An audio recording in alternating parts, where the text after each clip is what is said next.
Good evening. I'm Jane Dorsey, and this is your breaking news update. For the past several weeks, reports of Bigfoot sightings in the California hills have been flooding in. But tonight, we bring you a startling new development. The alleged creature is now being linked to the murder of 3 men. According to local authorities, the victims were hiking in the wilderness when they encountered what they described as a large, hairy humanoid. Witnesses say the creature attacked the men, leaving them with fatal injuries. Their bodies were discovered by a search party just this morning. While Bigfoot sightings have been reported in the area before, this is the first time that the creature's been linked to any violent behavior. Officials are now warning hikers and campers to be cautious and to avoid the area if at all possible. The California Department of Fish and Wildlife has launched an investigation into the incident and is working with your local law enforcement agencies to track down the alleged creature. However, given the elusive nature of Bigfoot and the vast wilderness that it inhabits, the search may prove to be a difficult one. In the meantime, we urge anyone with information about the sightings or the murders to come forward and assist with the investigation. We will continue to bring you updates as this story develops. This has been a breaking news update. Stay tuned to your local news station for more information on this developing story.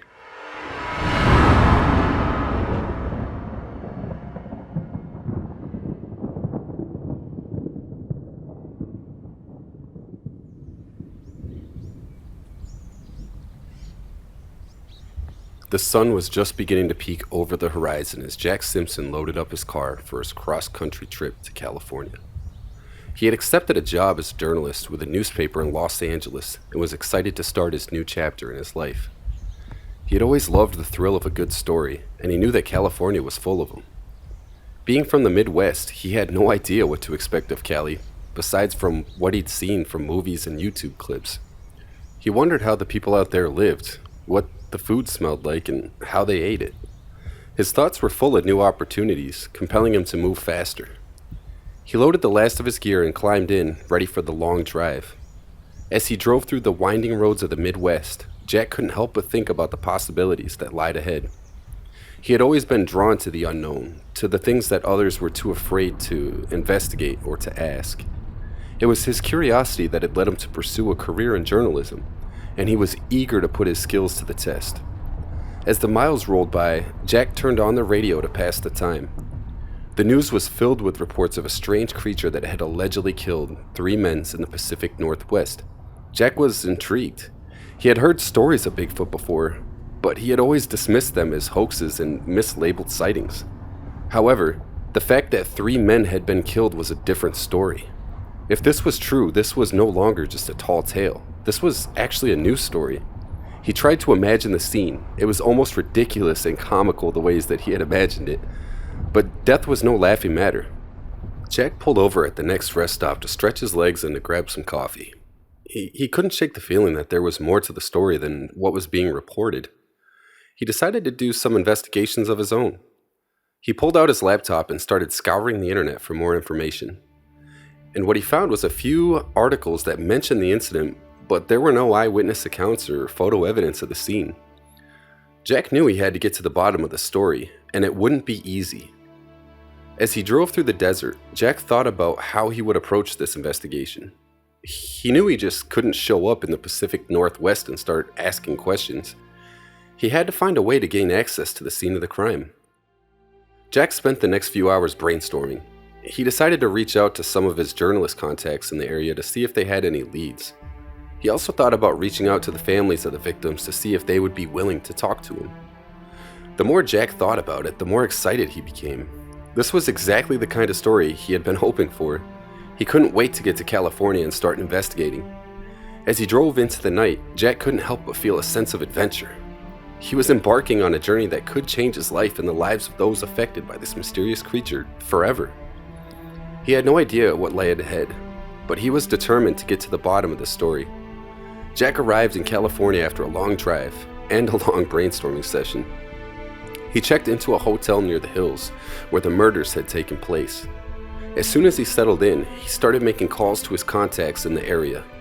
He had already done some research on the case, and he knew who he had to talk to. His first contact was a local ranger who had been involved in the search for the Bigfoot creature in the past. Jack met with the ranger in a nearby diner and ordered a coffee. "So, What can you tell me about the Bigfoot sightings? Jack asked the ranger. Well, we've had people reporting sightings of Bigfoot in these hills for years, the ranger replied. But these recent murders have really stirred things up. People are scared and they want answers. Have there been any other sightings or attacks recently? Jack asked. Nope, just these 3 murders, the ranger said. But we've been keeping a close eye on the area, and we got some traps set up to try and catch the creature. Jack thanked the ranger for his time and promised to keep in touch. He knew that he needed to talk to more people if he was going to get his bearings. His next contact was a local Native American tribe that lived in the area for generations. They surely have at least an understanding of the lore, maybe some insights. But it was then that he realized the creature that had been myth his whole life was now a reality. Every part of him wanted to be wrong and for this to be a mistaken identity thing instead of what it actually was, a monster hunt. He arranged to meet with the tribal elder and drove out to the reservation. The tribal elder was a wise old man who had seen many things in life. His facial expression told of a century of experience. Jack introduced himself and explained why he was there. Yes, the Bigfoot murders, the elder said. Well, we've heard of these things, but we do not believe that is the work of Bigfoot. You don't? Jack asked, surprised. No. We believe that there is something else at work here, something that is causing these deaths, the elder said. What do you think it could be? Jack asked, leaning in.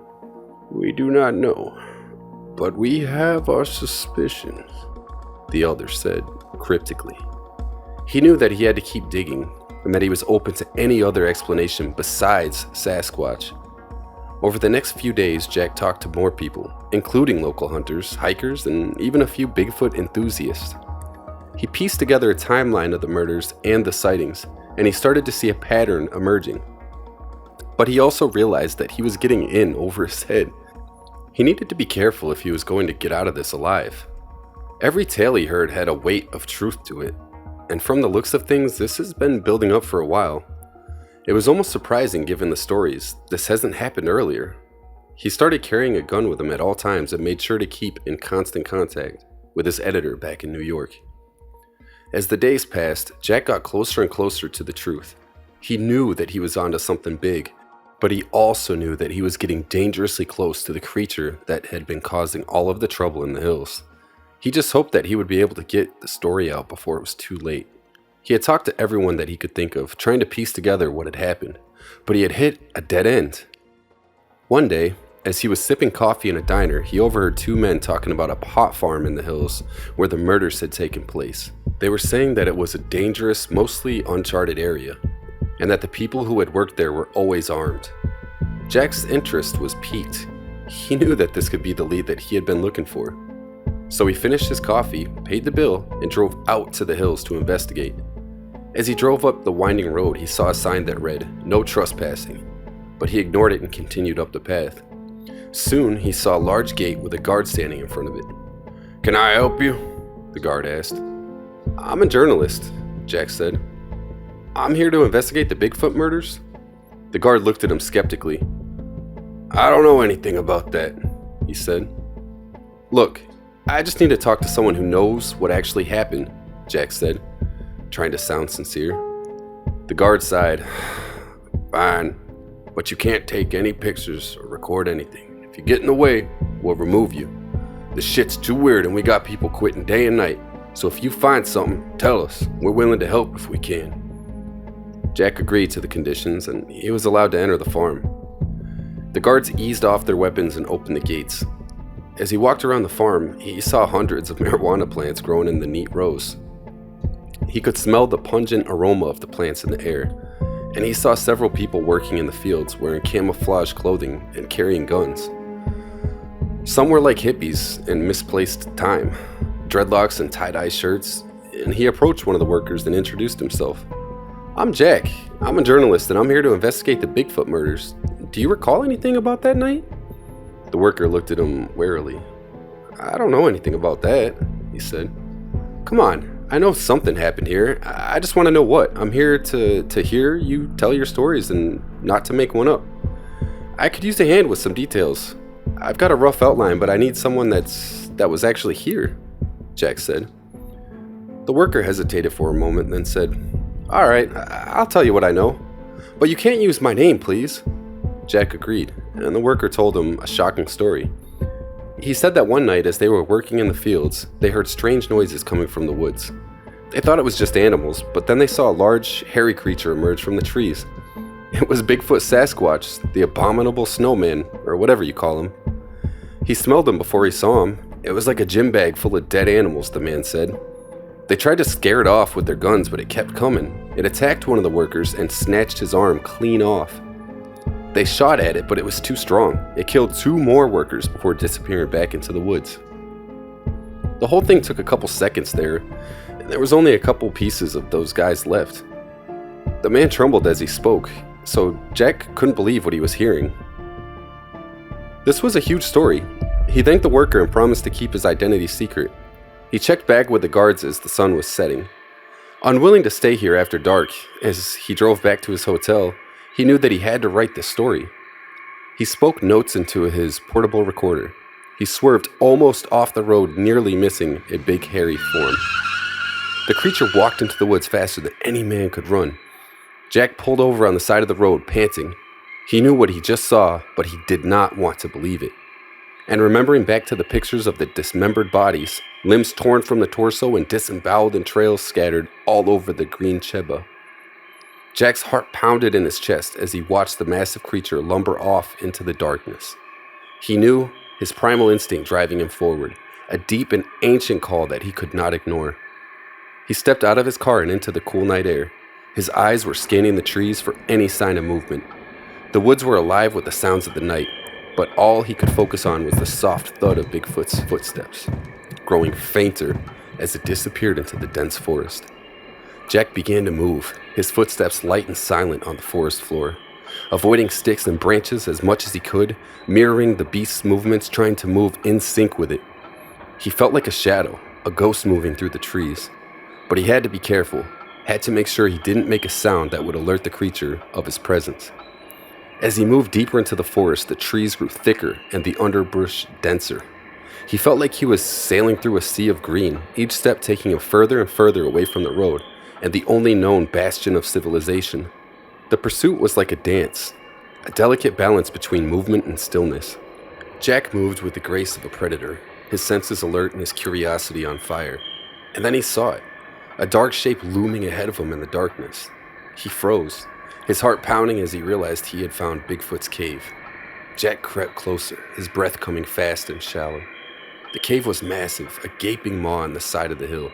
He could feel the cool air rushing out of it, carrying with it the scent of damp earth and bestial body odors. The musky smell was blended with the faint aroma of chlorophyll and fresh bud. He knew he should turn back. He should just leave the creature to its solitude. But he couldn't help himself.